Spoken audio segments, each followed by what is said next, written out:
भुवनेश्वर शहरातील Saint mother Theresa उड्डाण पुलावर तरुणीसमोर अश्लील कृत्य करणाऱ्या माथेफिरूला अखेर पोलिसांनी बेड्या ठोकल्यात। आरोपीने घातलेले कपडे आणि शूज वरून त्याची ओळख पटवण्यात पोलिसांना यश आलंय।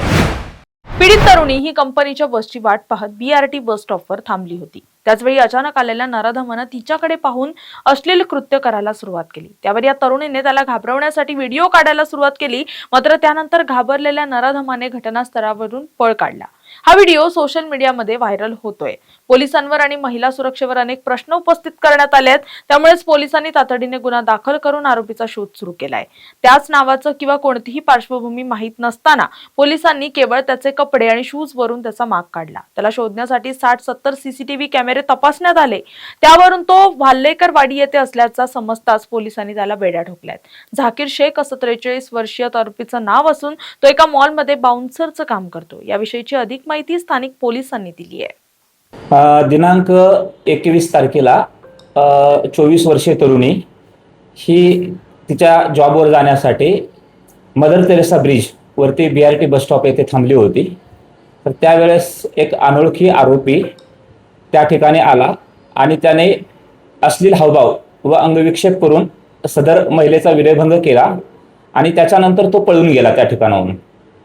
आरोपीचे नाव निष्पन्न नव्हतं, परंतु आम्ही परिसरातील साधारणतः 70 ते 80 CCTV चेक केले आणि 48 तासाच्या आत माननीय वरिष्ठांच्या मार्गदर्शनाखाली आम्ही आरोपीला चिंचवडे नगर या ठिकाणाहून शिताफीने ताब्यात घेतलेला आहे आणि सध्या आरोपी पोलीस कोठडीत असून आम्ही पुढची कायदेशीर कारवाई करत आहोत। सर, हा आरोपी नेमकं कोण आहे, तो काय करत होता आणि त्यानं का अशा प्रकारचं कृत्य केलं होतं आणि त्याविषयी काही माहिती मिळाली? सदर आरोपी हा आमच्या पोलीस कोठडीमध्ये आहे, सध्या पोलीस कस्टडीमध्ये असल्यामुळे आम्ही त्याचा तपास करत आहोत आणि प्राथमिक आहे की आरोपी 43 वर्षाचा असून तो बाउन्सर म्हणून काम करत आहे आणि त्यानं गुन्हा काय केला, त्याचा उद्देश काय होता याबाबत आम्ही पुढील तपास करत आहोत। सर, एकूणच म्हणजे ज्यावेळेस ही घटना घडली त्याच्यानंतर त्या आरोपीने त्या ठिकाणाहून पळ काढला होता।